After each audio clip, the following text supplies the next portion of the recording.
sudah diturunkan biaya haji Indonesia nih, tapi tetap lebih murah biaya haji di negara Malaysia. Buat netizen negara Malaysia, Indonesia, Singapura, percayalah, harga BBM di Malaysia lebih murah daripada harga BBM di Singapura dengan Indonesia. Gubernur Riau mau menjual stadion di Riau. Waduh. Riau ini kota penghasil minyak, atas minyak, bawah minyak, tapi stadionnya dijual pula. Stadion Riau ini bagusnya dijual ke Tengku Mahkota Johor. Jadi nanti namanya Stadion Johor Riau. Jadi kalau belum mampu punya anak, mau nerima bansos, syaratnya vasektomi. Wah, lumayan kontroversi nih kebijakannya Pak Deddy Mulyadi.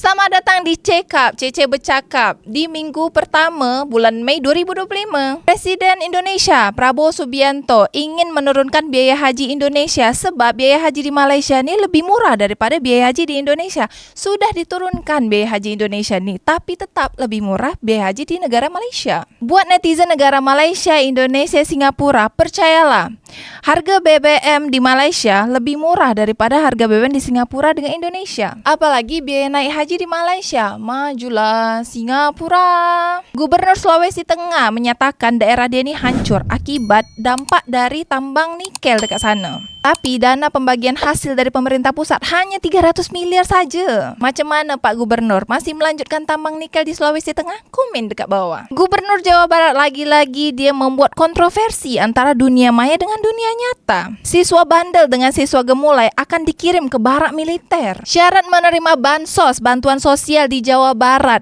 Para pria di Jawa Barat harus melakukan vasektomi dan ditentang dengan MUI. Jadi vasektomi ini dia nih melakukan sterilisasi kepada laki-laki. Padahal syarat bansos di dunia nyata harusnya dilakukan tanpa syarat. Tapi menurut Gubernur Jawa Barat, alasan dilakukannya vasektomi ini supaya menunda punya anak. Jadi kalau belum mampu punya anak, mau nerima bansos, syaratnya vasektomi. Wah, lumayan kontroversi nih kebijakannya Pak Deddy Mulyadi. Bill Gates, pendiri Microsoft, orang terkaya di dunia, ternyata dia ini sering ngasih bantuan ke Indonesia. Jadi dana yang diberikan Bill Gates ini digunakan untuk kesehatan, untuk pertanian di Indonesia. Dan baru-baru ini Bill Gates datang ke Indonesia untuk melakukan bantuan kemanusiaan lagi. Jadi Prabowo Subianto menyatakan negara Indonesia ini akan menjadi negara pertama atau negara uji coba vaksin TBC dari Bill Gates ini. Wow, bantuan yang sangat pamrih ya. Gubernur Jawa Timur Ibu Khofifah mau menghapus syarat usia kerja. Jadi kalau misalnya mau melamar kerja, tidak ada lagi syarat usianya. Ini saya sangat setuju karena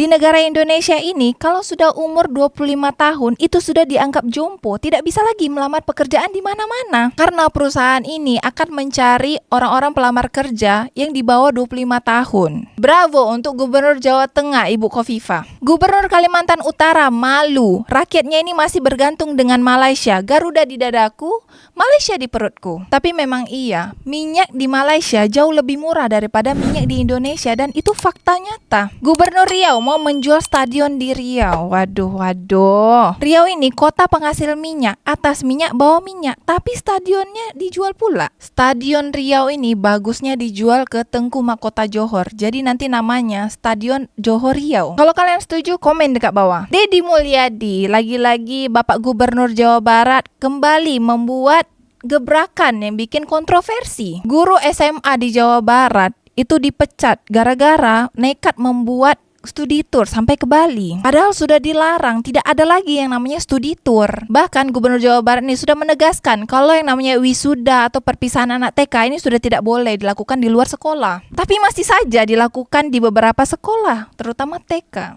Untuk Gubernur Kepri, kira-kira kapan larangan seperti ini dibuat di Kepulauan Riau ini, khususnya Tanjung Pinang? Titik-titik isi sendiri.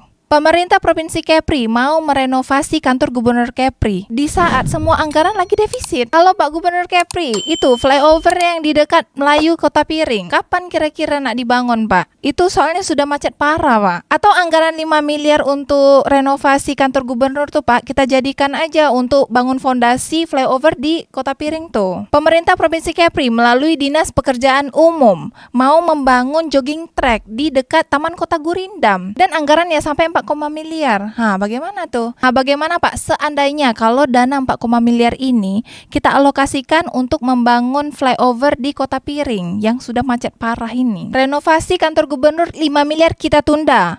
Dan tuh mau bangun jogging track 4, miliar kita tunda.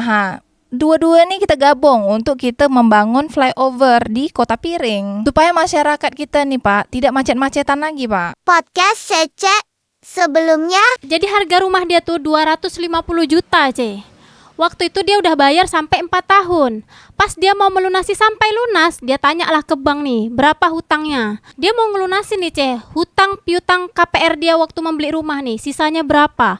Pas ditanya ke bank, sisanya 250 juta. Sama seperti waktu pertama dia hutang KPR untuk membeli rumah tuh. Jadi selama 4 tahun tuh dia bayar apa Mbak Yu? Aku rasa dia nih membayar bunganya aja nih, bunga KPR-nya aja. Pokok KPR-nya tak terbayar nih, Jadi macam mana tuh rumah dia Mbak Yu? Ya dilanjutkan sama Sugianto karena dia tak sanggup lagi nak membayar rumah tuh, dijual lah ke Sugianto. Jadi sekarang Mak Andum nih kan tinggal kat mana Mbak Yu? Merempat kemana-mana, dia tak ada tempat tinggal. Buat korang warga Singapura, Malaysia, Brunei, dekat negara korang, sistem pembayaran kalau mau beli rumah dekat negara korang tuh macam mana? Sebab kalau dekat Indonesia nih ada yang namanya sistem KPR. Jadi dia pinjam ke bank berapa gitu, dibayarkan dengan bank, terus kita hutang dengan bank tersebut sampai 15 tahun, bahkan ada yang 20 tahun. Kalau kat negara korang macam mana? Komen dekat bawah. Sama satu lagi nih, dekat negara korang, kalau nak beli rumah itu biasanya syarat-syaratnya tuh apa aja? Kalau kita tuh biasanya dekat Indonesia ada ini, terus udah gitu ada surat ini keterangan gaji, slip gaji, terus sama ada yang paling penting fotokopi KTP. Terus wajib mencantumkan fotokopi kartu keluarga. Terus kalau korang ini udah berkawin, fotokopi buku nikah korang. Sama ya fotokopi KTP itulah yang paling penting. Si Rokiah pula beda dengan Mak Hanum. Dia membeli rumah komersil di Indonesia nih tetap pakai KPR juga. Tapi dia sampai 16 tahun tenornya.